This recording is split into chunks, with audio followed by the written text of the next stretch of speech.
4 राज्यों में मोदी मैजिक, पंजाब में आपका। यूपी उत्तराखंड समेत 4 राज्यों में भाजपा की वापसी और पंजाब में आपकी प्रचंड जीत। मनरेगा को लेकर पक्ष विपक्ष आमने सामने। वहीं 7वें चरण के शिक्षक बहाली को लेकर बड़ा ऐलान। और अब बिहार के बेटियों को इंटर पास करने पर मिलेगा 10,000 के बदले 25,000 का प्रोत्साहन राशि। कोरोना काल में 56% बच्चे तनाव से ग्रसित। बिजली व्यवस्था की निगरानी को खुलेंगे 6 स्काडा सेंटर। बांध टूट गए तो सूबे के 7 शहरों में मच सकती है भारी तबाही। आधी आबादी को अधिकार दिलाना सीएम की प्राथमिकता। बेहद बेहतर शोध नहीं होने से नैक में पिछड़ रहे विश्वविद्यालय और कॉलेज। छिड़काने की शिकायत चालक ने नहीं की तो वाहन परमिट होगा रद्द। बिहार की सियासत पर भी यूपी के जनादेश का दूरगामी असर होगा। और इधर बिहार में नीतीश कुमार का बड़ा ऐलान हुआ है।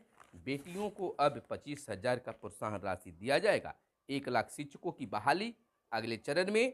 शिक्षा मंत्री ने कहा जारी रहेगी नियुक्ति की प्रक्रिया। खगड़िया में बंधन बैंक से दिन दहाड़े 40 लाख रुपए की लूट। पुलवामा में मुठभेड़ 2 आतंकी मारे गए। और आरआरबी एनटीपीसी का संशोधन रिजल्ट अप्रैल में। मणिपुर में जदयू को 6 सीटें, यूपी में स्वाहा।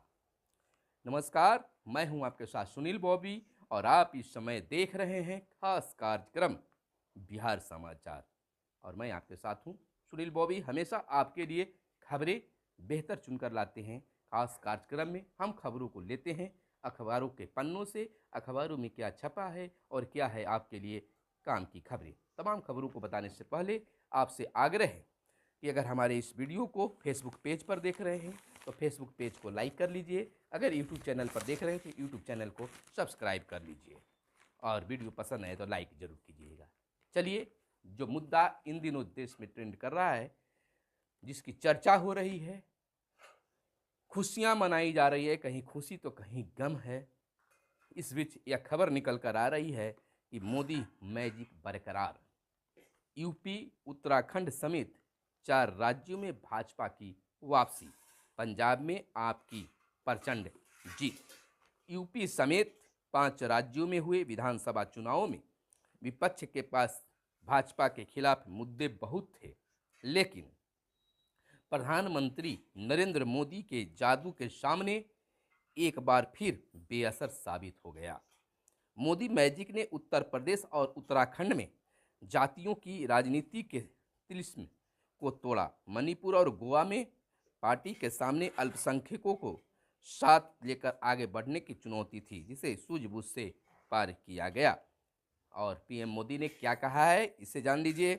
जिन लोगों ने उत्तर प्रदेश को जाति के चश्मे से देखकर इसका अपमान किया, राज्य के लोगों ने भाजपा को मत देकर उसका जवाब दिया है। मैं गरीबों को उनके अधिकार मिलने तक चैन से नहीं बैठूंगा। हम हर गरीब तक पहुंचेंगे जो लाभ के हकदार हैं। और इधर बिहार के सियासत पर दूरगामी असर। उत्तर प्रदेश समेत 5 राज्यों में चुनाव नतीजों का बिहार की राजनीति पर भी दूरगामी असर पड़ेगा। पश्चिम बंगाल और झारखंड की पराजय ने बिहार में भी भाजपा का मनोबल तोड़ा था। यूपी की बड़ी जीत समेत 4 राज्यों में वापसी से इसे बिहार में भी नई ताकत और ऊर्जा मिली है।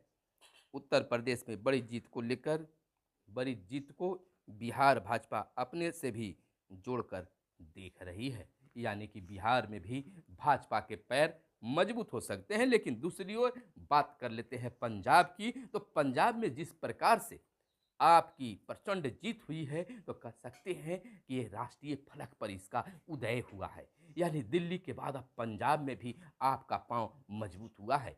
ऐसा लोगों का मानना है कि धीरे धीरे आपका भी विस्तार राष्ट्रीय स्तर पर होगा। आपको बता दें कि उत्तर प्रदेश में काफ़ी अच्छा जीत हुआ है। अभिवादन मोदी जी ने कार्यकर्ताओं को किया है।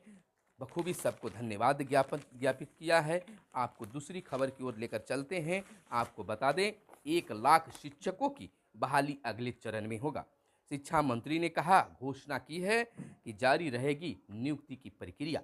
जहां शिक्षक अभ्यर्थी अब ये मान रहे हैं कि अब प्रक्रिया नहीं होगी, यानी कि नियुक्ति नहीं होगी, वहीं सदन में बिहार के शिक्षा मंत्री विजय कुमार चौधरी ने घोषणा कर दिया है कि नियुक्ति की प्रक्रिया बंद नहीं होगी, बल्कि जारी होगी।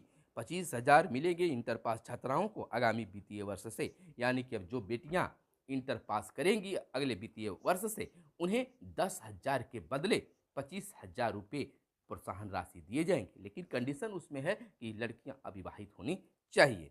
और 12 अनुमंडलों में डिग्री कॉलेज, क्या क्या घोषणाएं हुई है इस पर एक नज़र डाल लेते हैं।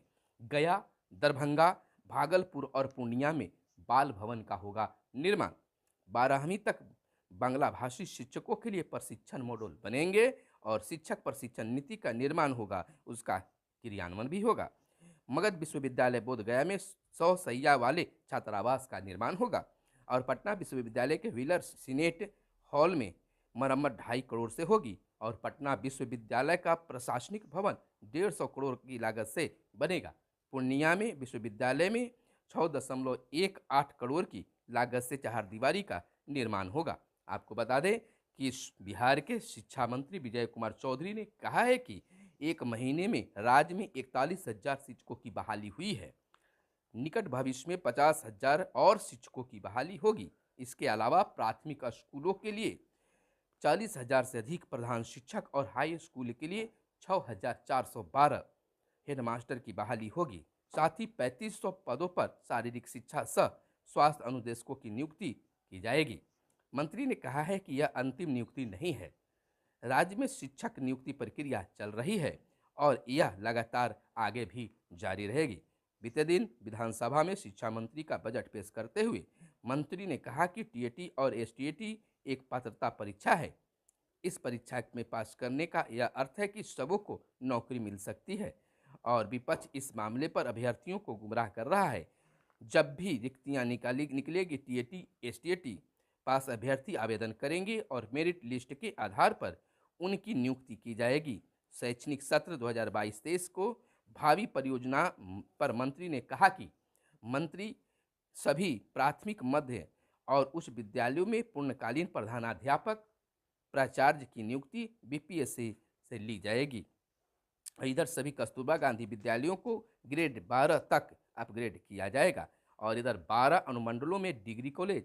शिक्षा मंत्री ने कहा कि 7 निश्चय 2 के तहत वित्तीय वर्ष 22-23 से सीएम बालिका इंटरमीडिएट प्रोत्साहन योजना के तहत इंटर पास सभी कोटि के अविवाहित छात्राओं को प्रति छात्रा 25,000 रुपये डीबीटी के माध्यम से उनके खाते में दिया जाएगा। जिन अनुमंडलों में अंगीभूत महाविद्यालय नहीं है, वैसे 12 अनुमंडलों में डिग्री कॉलेज स्थापित किए जाएंगे। तो इस तरह से कल सदन में शिक्षा मंत्री के द्वारा घोषणाओं पर घोषणा किया गया। और इधर एक दुखद खबर है कि पुलवामा में मुठभेड़, और खुशी की बात यह है कि आतंकी ढेर हुआ है, लेकिन पुलवामा में घटना दुखद माना जा सकता है। पुलवामा में मुठभेड़, 2 आतंकी मारे गए। जम्मू कश्मीर के पुलवामा जिले में बृहस्पतिवार की सुरक्षा बलों ने के साथ हुई मुठभेड़ में लश्कर-ए-तैयबा के 2 आतंकवादी मारे गए। मौके पर हथियार व विस्फोटक भी मिले हैं। इधर दुस्साहस किया गया है। खगड़िया में बंधन बैंक से दिन दहाड़े 40 लाख रुपए की लूट हुई है। 6 के करीब लुटेरों ने दिया है इस वारदात को अंजाम। बैंक के गार्ड और कर्मियों की लुटेरों ने की पिटाई। बेगूसराय डीआईजी ने मौके का लिया जायजा। और रंजीत कुमार मुख्यालय डीएसपी ने कहा कि घटना की गंभीरता से जांच की जा रही है। शहर में लगे सीसीटीवी से भी बदमाशों की पहचान की जा रही है। जल्द ही बदमाशों को गिरफ्तार कर लिया जाएगा। और इधर आरआरबी एनटीपीसी का संशोधन रिजल्ट, अप्रैल से 20 गुना ज़्यादा रिजल्ट जारी होगा रिक्त पदों से। ग्रुप डी की अब एक ही परीक्षा जुलाई में होगी। एनटीपीसी सेकेंड लेवल की परीक्षा मई में होगी। और मणिपुर में जदयू को 6 सीटें, यूपी में 1 भी नहीं। आपको बता दें कि इसको लेकर बिहार के मुख्यमंत्री नीतीश कुमार ने क्या कहा है। 6 सीटों पर जदयू की शानदार जीत के लिए मणिपुर की जनता को बधाई। जदयू के विजयी उम्मीदवारों, समर्पित कार्यकर्ताओं को भी बधाई व शुभकामनाएं। विजयी उम्मीदवार पूरी लगन एवं मेहनत से मणिपुर की जनता की सेवा करेंगे, ऐसा मुझे विश्वास है। आपको बता दें कि मणिपुर विधानसभा चुनाव में जदयू ने 6 सीटें जीती है।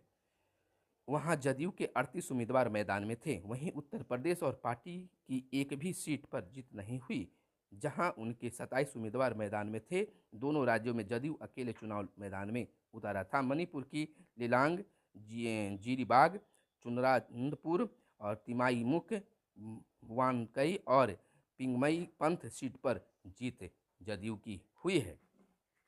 और इधर कुछ और खबरें जो आपको जानना जरूरी है फटाफट अंदाज में, और कुछ पंचायतों से जुड़ी खबरें हम आपको बता दें।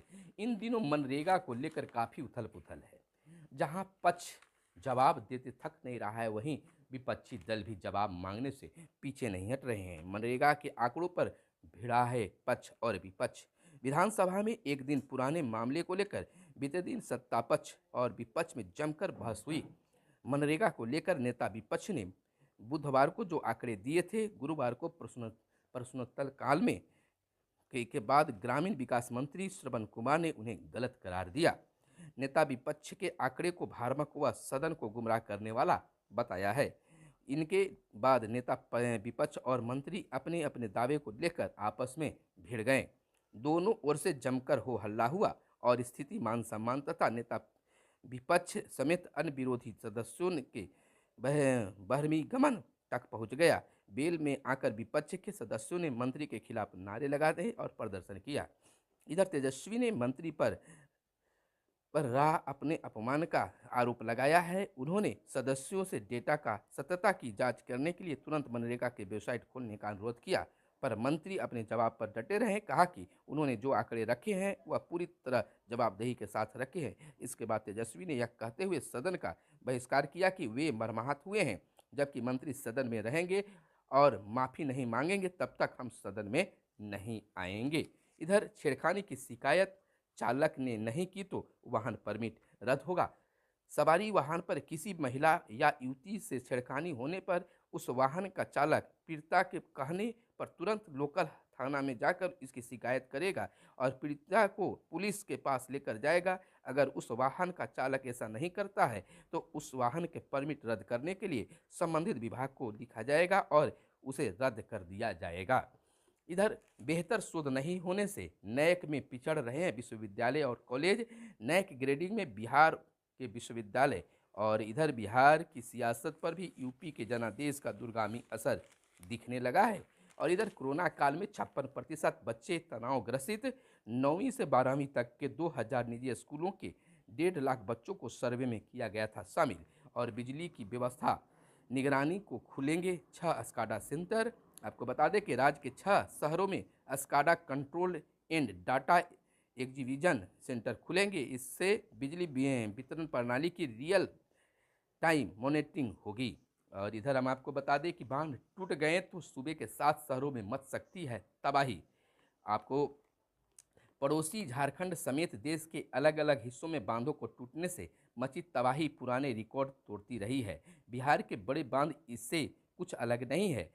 बरसात के दिनों में इनमें लाखों करोड़ों घन मीटर पानी जमा होता है। इसमें जरा भी दरार भी सैलाब ला सकती है। इससे प्रदेश में 7 शहरों में तबाही मच सकती है। बांध टूटने पर आए सैलाब की स्थिति अगर आपदा प्रबंधन का तंत्र ठीक से काम नहीं किया तो नज़दीकी शहरों में जान माल की भारी क्षति पहुंच सकती है। और इधर संजय सिन्हा के निधन दुखद, नीतीश कुमार ने दुख व्यक्त किया है। और राज्य में 596 एम्बुलेंस की हुई खरीद। और 2024 में पीएम मोदी की जीत तय, मांझी।